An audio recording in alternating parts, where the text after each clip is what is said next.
তো চলো একটা নতুন ক্লাস শুরু করা যাক। নতুন একটা টপিক, সলিউশন চ্যাপ্টার এডি। টপিকটা হলো সলিবিলিটি অর্থাৎ দ্রাব্যতা।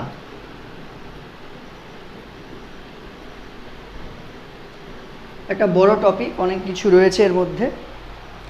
দ্রাব্যতা সম্পর্কে আমরা পড়ব। তা প্রথমে আসি আমি, এই দ্রাব্যতা জিনিসটা কি। দেখো, বলা হচ্ছে যে একটা নির্দিষ্ট পরিমাণ দ্রাবক মানে সলভেন্ট, তার মধ্যে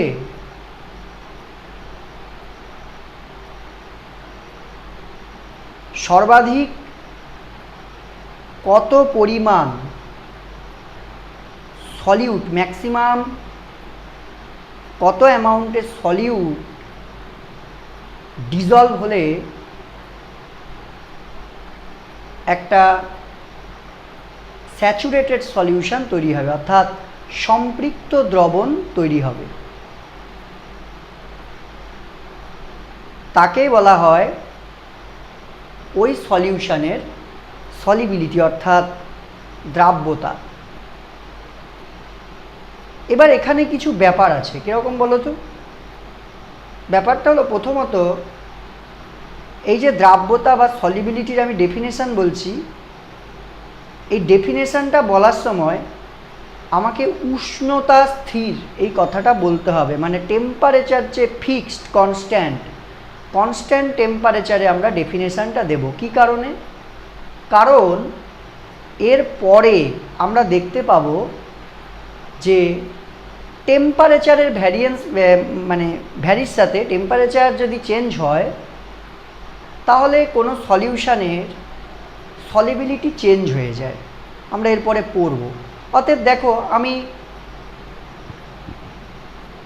বললাম ধরো তোমাকে যে 100 ml ওয়াটারের মধ্যে 25 ডিগ্রি সেলসিয়াস উষ্ণতায়, জাস্ট একটা ধরে নিচ্ছি, 10 গ্রাম NaCl ডিজলভ হয়, কিন্তু সেটা 30 ডিগ্রি সেলসিয়াসে 12 গ্রাম ডিজলভ হয়। তাহলে 25 ডিগ্রি সেলসিয়াস সলিউশানে আমার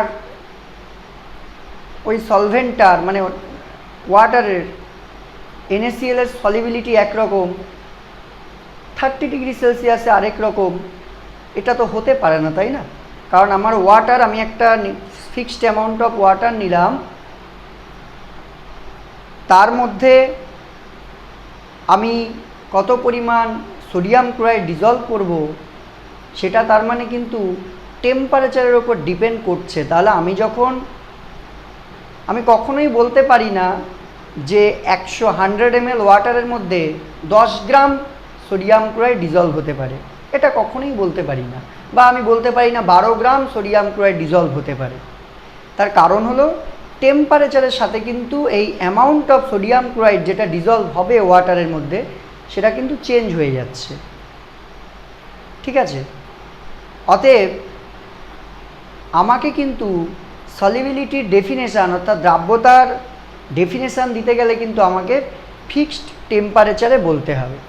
ক্লিয়ার? টেম্পারেচারটা ফিক্সড বলতে হবে। আর আরেকটা জিনিস, ধরো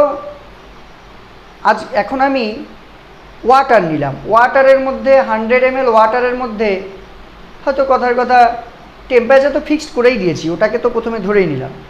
আর ধরো 100 ml ওয়াটারের মধ্যে আমার 10 গ্রাম NaCl ডিজলভ হচ্ছে, কিন্তু 100 ml কেরোসিনের মধ্যে হয়তো কথার কথা জাস্ট আমি বলছি কেরোসিন খুবই কম সোডিয়াম ক্লোরাইড ডিজলভ হবে। তার মানে কি, দেখো, ওয়াটারের মধ্যে সোডিয়াম ক্লোরাইডের যে সলিবিলিটি, কেরোসিনের মধ্যে কিন্তু সলিবিলিটি সেম নয়। অতএব আমাকে কিন্তু সলিবিলিটির ডেফিনেশান যখন দেব, সলভেন্টটাকে ফিক্সড করে বলতে হবে যে কোনো একটা নির্দিষ্ট একটা সলভেন্টের জন্য আমাকে ডেফিনেশানটা দিতে হবে। আমি ক্লিয়ারলি যখন বলবো পুরোপুরি টোটালটা, তখন আরও ক্লিয়ার হয়ে যাবে তোমাদের কাছে। তারপরে একইভাবে ধরো এবার আমার সলভেন্টটা ফিক্সড, কিন্তু সলিউটটা আলাদা আলাদা। ধরো আমার 100 ml ওয়াটারের মধ্যে যে পরিমাণ NaCl ডিজলভ হবে নিশ্চয়ই same amount of sucrose dissolved হবে না, ঠিক কি না? তাহলে আমাকে সলিবিলিটির ডেফিনেশান দেওয়ার সময় সলিউটটাকেও ফিক্সড করতে হবে, কারণ সলিউট সলভেন্ট এগুলোর নেচারের ওপর সলিবিলিটি ডিপেন্ড করছে, ঠিক কি না? আরেকটা ব্যাপার আছে, সেটা হলো সলভেন্টের পরিমাণ, দ্রাবকের পরিমাণ। দেখো আমার 100 ml ওয়াটার যে পরিমাণ NaClকে ডিজলভ করতে পারবে, অবভিয়াসলি 200 ml ওয়াটার অনেক বেশি পরিমাণ NaClকে ডিজলভ করতে পারবে, ঠিক কি না? তাহলে আমার সলিবিলিটি ডেফিনেশন মানটা তো চেঞ্জ হয়ে যাচ্ছে ওয়াটারে। আমি 100 ml ওয়াটারের মধ্যে দেখলাম 10 গ্রাম NaCl ডিজলভ হচ্ছে, আমার পাশে আরেকজন, তাকে বললাম যে তুমি দেখো তো, সে কি করলো, সে 200 ml ওয়াটার নিয়ে এসে বললো স্যার এখানে তো 20 গ্রাম সোডিয়াম ক্লোরাইড ডিজলভ হয়ে গেছে, তাহলে তো ওয়াটারের সলিবিলিটি 20 কিন্তু আমি বলছি না ওয়াটারের NaCl এর সলিবিলিটি 10, তাহলে কোনটা ঠিক? তার মানে আমাকে একটা সার্টেন অ্যামাউন্ট অফ সলভেন্টে যেতে হবে, সলভেন্টের অ্যামাউন্টটাকে আমাকে ফিক্সড করে দিতে হবে, যে না ওকে আমি বলবো যে না তুমি 100 ml এর মধ্যেই দেখো, আমিও 100 ml ওয়াটারের মধ্যে কতটা NaCl ডিজলভ হচ্ছে চেক করব, তুমিও 100 ml ওয়াটারের মধ্যে কতটা NaCl ডিজলভ হচ্ছে সেটা চেক করবে, তবে গিয়ে আমার কিন্তু সলিবিলিটির ডেফিনেশানটা ফুলফিল হলো। ক্লিয়ার? তাহলে সলিবিলিটির ডেফিনেশান বলতে গিয়ে কতগুলো ক্রাইটেরিয়া তোমাকে মেনটেন করতে হবে, কিন্তু সেগুলো কি কি? একটা হচ্ছে তোমার টেম্পারেচার, একটা হচ্ছে সলভেন্টের নেচার, সলভেন্টটাকে ফিক্সড করতে হবে, সলিউটটাকে ফিক্সড করতে হবে, আর একটা হলো সলভেন্টের অ্যামাউন্টটাকে ফিক্সড করতে হবে। এবং আমরা জেনারেলি সলিবিলিটির যে ডেফিনেশান বলি তাতে তোমার 100 ml সলভেন্টকে আমরা ফিক্সড অ্যামাউন্ট অফ সলভেন্ট হিসাবে ধরে নিই, 100 ml 100 গ্রাম, বা আমরা তোমার 1 ডেসিমিটার কিউব ভলিউমের হিসাবে যদি ধরি, সেই পরিমাণ সলভেন্টকেও আমরা ফিক্সড হিসাবে ধরে নিই। যাই হোক, তো ফাইনালি আমার সলিবিলিটির ডেফিনেশানটা কী দাঁড়াচ্ছে, তার মানে আমরা কী বলবো, একটা সার্টেন টেম্পারেচারে, একটা ফিক্সড টেম্পারেচারে 100 গ্রাম কোনো একটা সার্টেন সলভেন্টের মধ্যে, ঠিক আছে, একটা নির্দিষ্ট সলভেন্টের মধ্যে কোনো একটা নির্দিষ্ট solute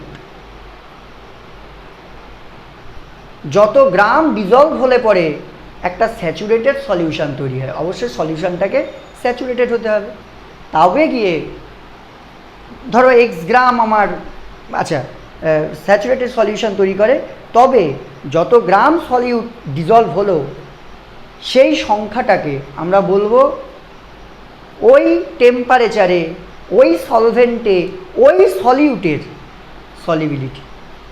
clear?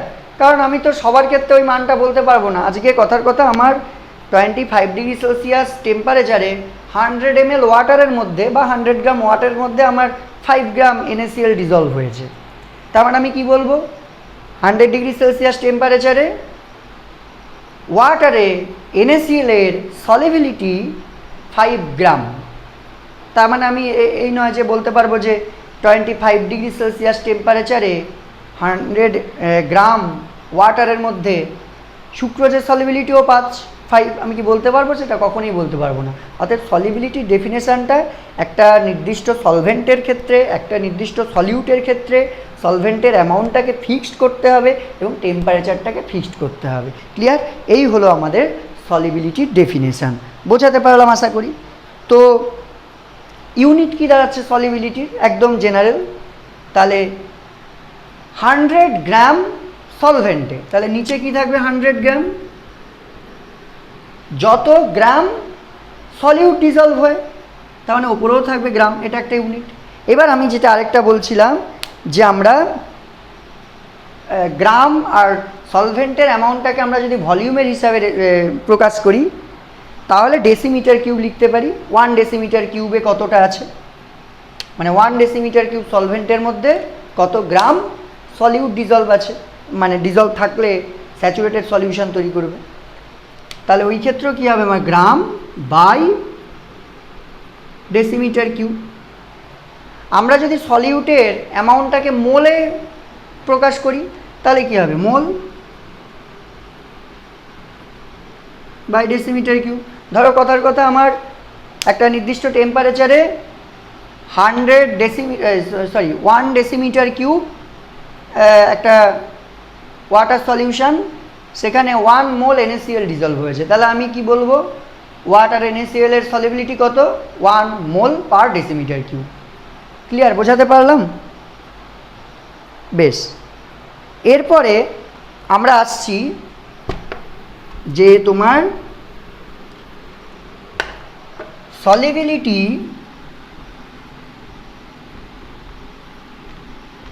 solubility of solid in liquid solvent। Clear, মানে একটা তরল দ্রাবকে কোন একটা সলিড সলিউটের সলিবিলিটি কিভাবে কিসের ওপর ডিপেন্ড করে সেগুলো আমরা একটু দেখব। দেখো অ্যাকচুয়ালি ভালো করে একটা গল্প শুনবে। আমরা যখন কোনো সলভেন্টের মধ্যে যখন কোনো আমরা সলিউট পার্টিকেলকে ডিজলভ করছি, সেখানে 3 টাইপস অফ অ্যাট্রাকশন ফোর্স ক্রিয়া করে, কাজ করে। ঠিক আছে, 3 প্রকারের আকর্ষণ বল অর্থাৎ অ্যাট্রাকশন ফোর্স কাজ করে। কি কি? একটা হচ্ছে সলিউট অর্থাৎ দ্রাব, একটা হচ্ছে সলিউট সলভেন্ট অর্থাৎ দ্রাবক, আর আরেকটা হচ্ছে তোমার সলভেন্ট অর্থাৎ দ্রাবক। এই 3 ধরনের অ্যাট্রাকশন ফোর্স কিন্তু সেখানে কাজ করে। এবার জেনারেলি কি হয়, জেনারেলি তোমার সলিউট আর সলভেন্টের মধ্যে যে অ্যাট্রাকশন ফোর্সটা সেটার মান সলিউট অ্যাট্রাকশন ফোর্স এবং সলভেন্ট অ্যাট্রাকশন ফোর্সের থেকে অনেক বেশি হয়। তার ফলে কি হয়, তার ফলে সলিউট আর সলভেন্টগুলো কাছাকাছি চলে আসে। তার মানে সলিউট পার্টিকেলগুলো সলভেন্টের মধ্যে ডিজলভ হয়ে যাচ্ছে। ক্লিয়ার, মানে সলিবল হয়ে যাচ্ছে। এটাই অ্যাট্রাকশন ফোর্স কাজ করছে। যদি সলিউট আর সলভেন্টের মধ্যে অ্যাট্রাকশন কাজ না করতো তাহলে তারা কাছাকাছি আসতো না, সলিবিলিটির কোনো প্রশ্নই আসতো না। অ্যাট্রাকশন ফোর্সটা অনেক বেশি। দেখো সলিউটও অ্যাট্রাকশন করছে, সলভেন্টও অ্যাট্রাকশন করছে, কিন্তু সলভেন্টের অ্যাট্রাকশন ফোর্সটা বেশি, তাই সলিউট আর সলভেন্ট মিশে যাচ্ছে। বোঝাতে পারলাম? এইবার কি হয়, অ্যাকচুয়ালি যখন আমি একটা সলভেন্টের মধ্যে সলিউট যখন আস্তে আস্তে একটু করে যখন ডিজলভ মানে দিচ্ছি, তখন কি হয়, প্রথম দিকে খুব স্বাভাবিক ব্যাপার, ওই সলিউট পার্টিকেলগুলোর সলভেন্টের মধ্যে সলিবল হওয়ার যে রেট মানে হার, সেটা অনেক বেশি থাকে, খুব স্বাভাবিক ব্যাপার। কারণ সলিউট আর সলভেন্টের মধ্যে একটা স্ট্রং অ্যাট্রাকশন ফোর্স কাজ করে, যেটা আমি বললাম। কিন্তু এইভাবে আমি যদি সলিউট পার্টিকেল ক্রমশ ওর মধ্যে বাড়াতে থাকি, এক সময় কি হবে, সলিউট পার্টিকেলের সংখ্যা মানে ডেনসিটি খুব বাড়তে থাকবে আস্তে আস্তে। বাড়লে তখন কি হবে, তখন বলা হচ্ছে যে তখন সলিউট পার্টিকেলটাও মানে সলিউট যে অ্যাট্রাকশন ফোর্স সেটাও কিছুটা বাড়তে থাকবে। স্বাভাবিক ব্যাপার, সলিউট পার্টিকেল যখন অনেক বেড়ে যাচ্ছে তখন ওদের মধ্যে অ্যাট্রাকশন ফোর্সটা বেশি হবে না? তখন কি হবে, তখন বলছে যে কিছু সলিউট পার্টিকেল ওই সলিউশন থেকে নিজেদের সাথে একত্রিত হয়ে ইউনাইটেড হয়ে ওরা প্রেসিপিটেট হিসাবে পড়বে, থিতিয়ে পড়বে কিছুটা। ক্লিয়ার, মানে সলিউট সলভেন্টের মধ্যে ডিজলভ হচ্ছে, একই সাথে আরেকটা ঘটনাও কিছু সময় পর, মানে যখন সলিউটের কনসেন্ট্রেশন ক্রমশ বাড়ছে তখন আরেকটা ঘটনাও এখানে ঘটছে। কি ঘটনা? সলিউশন থেকে কিছু নাম্বার অফ সলিউট পার্টিকেল তারা ইউনাইটেড হয়ে থিতিয়ে পড়ছে, প্রেসিপিটেট হয়ে যাচ্ছে। কেন? কারণ সলিউট পার্টিকেলের সংখ্যা অনেক বেড়ে যাওয়ায় তারা একত্রিত হয়ে যাচ্ছে। দেখো খুব স্বাভাবিক ব্যাপার, আমরা ধরো তুমি ট্রেনে করে কোথাও ঘুরতে যাচ্ছ, সেখানে হয়তো অনেক অচেনা মানুষ, সেখানে তুমি একটা কম্পার্টমেন্টে একাই, ঠিক আছে। এবার তুমি দেখতে পারলে কিছুটা যাওয়ার পর সেই কম্পার্টমেন্টের মধ্যে, সেই বগির মধ্যে আরও কিছু তোমার চেনা জানা লোক তারা উঠলো। এবার তাহলে কী হবে, তুমি সেই চেনা জানা লোকদের কাছে যাবে বা তারা তোমার কাছে আসবে, ফলে তোমাদের মধ্যে একটা কী হবে, একটা কম্বিনেশন তৈরি হবে। বোঝাতে পারলাম? যখন তার মানে সলিউট পার্টিকেলের সংখ্যা যখন বাড়তে থাকবে, তখন তারা একত্রিত হয়ে নিচে থিতিয়ে পড়বে, নিচে প্রেসিপিটেট হয়ে পড়বে। তাহলে এই ঘটনা চলতে থাকবে, কিন্তু চলতে চলতে একটা সময় আসবে, একটা সময় বলতে কনসেন্ট্রেশনের একটা মানে আমরা পৌঁছাবো। তখন কি হবে বলো তো? তখন হবে হচ্ছে তোমার সলিউট পার্টিকেল সলভেন্টে ডিজলভ হওয়ার যে রেট সেটা, এবং সলিউশন থেকে সলিউট পার্টিকেল প্রেসিপিটেট হওয়ার যে রেট, সেই দুটো রেট সমান হয়ে যাবে। ক্লিয়ার? কি বললাম? একটা সার্টেন কনসেন্ট্রেশনে তখন কি হবে, সলিউট পার্টিকেলগুলোর সলভেন্টে ডিজলভ হওয়ার যে রেট, সেই রেটটা সলিউশন থেকে সলিউট পার্টিকেলগুলোর প্রেসিপিটেটেড হয়ে যাওয়ার যে রেট, সেটার সঙ্গে সমান হয়ে যাবে, ম্যাচ করে যাবে। অর্থাৎ সেখানে একটা সাম্যাবস্থা মানে ইকুইলিব্রিয়াম ক্রিয়া করবে। ইকুইলিব্রিয়াম তোমাদের 11-এর একটা টপিক, কাউকে কাউকে পড়িয়েছি, কেউ কেউ পড়োনি, তারা একটু দেখো, খুব কঠিন ব্যাপার নয়। মানে আমি বলতে চাইছি এখানে একটা তোমার ইকুইলিব্রিয়াম কাজ করবে। একটা কি সলিউট ইন সলভেন্ট, আর আরেকটা হলো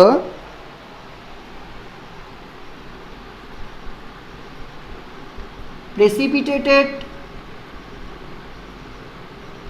সলিউট ফ্রম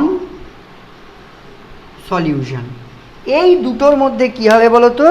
একটা তোমার ইকুইলিব্রিয়াম কাজ করবে, এটাকে বলে ইকুইলিব্রিয়াম, মানে দুটোর রেটই তখন সমান হয়ে যাচ্ছে। এই যে কন্ডিশনটা, যখন আমার এই দুটোর রেট সমান হয়ে গেল, মানে সলিউট সলভেন্টে ডিজলভ হওয়ার রেট আর সলিউশন থেকে সলিউট পার্টিকেলের প্রেসিপিটেটেড হওয়ার যে রেট, সেই দুটো যে কনসেন্ট্রেশনে সমান হবে, অর্থাৎ তাদের মধ্যে একটা ইকুইলিব্রিয়াম তৈরি হবে, তাকেই বলবো আমরা, সেই কনসেন্ট্রেশনকেই বলবো আমরা, মানে সেই অবস্থাটাকেই বলা হবে কোনো সলিউশনের স্যাচুরেটেড অবস্থা, স্যাচুরেটেড কন্ডিশন। এবং সেই সলিউশনটাকে বলবো আমরা স্যাচুরেটেড সলিউশন, অর্থাৎ বাংলায় যাকে বলা হয় সম্পৃক্ত দ্রবণ। ক্লিয়ার? আচ্ছা, এরপর আসছে আনস্যাচুরেটেড সলিউশন। আনস্যাচুরেটেড সলিউশন কি? যখন স্যাচুরেটেড হয়নি, অর্থাৎ যখন এই ইকুইলিব্রিয়ামটা তৈরি হয়নি। কখন ইকুইলিব্রিয়ামটা তৈরি হয়নি? যখন ওই যে কনসেন্ট্রেশনে গেলে পরে আমার ইকুইলিব্রিয়ামটা তৈরি হয়েছিল, তার থেকে কম কনসেন্ট্রেশন ছিল আমার সলিউশনে। বোঝাতে পারলাম? অতএব আনস্যাচুরেটেড সলিউশন কিন্তু স্যাচুরেটেড সলিউশনের যে কনসেন্ট্রেশন তার থেকে কম, এবং এই অবস্থায় আমার ইকুইলিব্রিয়াম থাকবে না, কারণ ওই স্যাচুরেটেড কন্ডিশনেই তো আমার ইকুইলিব্রিয়ামটা তৈরি হয়েছিল। তার থেকে কম কনসেন্ট্রেশন ইকুইলিব্রিয়ামটার কোনো এক্সিস্টেন্স থাকবে না। বোঝাতে পারলাম? আর আরেকটা হলো অতিপৃক্ত দ্রবণ, ঠিক আছে, হাইপার স্যাচুরেটেড সলিউশন বলতে পারো। তখন কি হয়? তখন আবার সলিউটের পরিমাণ অতিরিক্ত বেশি হয়ে যায়। মানে ধরো আমার সলিউট পার্টিকেল মেশাচ্ছি আমি বাইরে থেকে, মেশাতে মেশাতে একটা নির্দিষ্ট একটা সার্টেন কনসেন্ট্রেশনে গেল সলিউশন, ফলে ইকুইলিব্রিয়াম চলে গেল। তার আগে পর্যন্ত ছিল আনস্যাচুরেটেড সলিউশন, ইকুইলিব্রিয়াম হয়ে গেল, দুটোর রেট সমান হয়ে গেল, সেটাকে বলছি স্যাচুরেটেড সলিউশন। এবং এর থেকেও যদি বেশি আমি সলিউট পার্টিকেল অ্যাড করি সলিউশনের মধ্যে, তখন কি হবে? তখন তাকে বলবো আমরা হাইপার স্যাচুরেটেড সলিউশন অর অতিপৃক্ত দ্রবণ। এবং তখন কি হবে? লা স্যাটেলিয়ার বলে একজন সায়েন্টিস্ট ছিলেন, ক্লাস 11 রাসায়নিক সাম্যাবস্থা চ্যাপ্টার, কেমিক্যাল ইকুইলিব্রিয়ামের পোর্শন, এটা একটুখানি জাস্ট শোনো, যে একটা ইকুইলিব্রিয়াম সবসময় কি হয়, ও চেষ্টা করে ওর মধ্যে যদি কোনো চেঞ্জ হয় ও নিজেকে এমনভাবে পরিবর্তন করে নেবে যাতে ওর ইকুইলিব্রিয়ামটার কোনো প্রবলেম না হয়। ক্লিয়ার?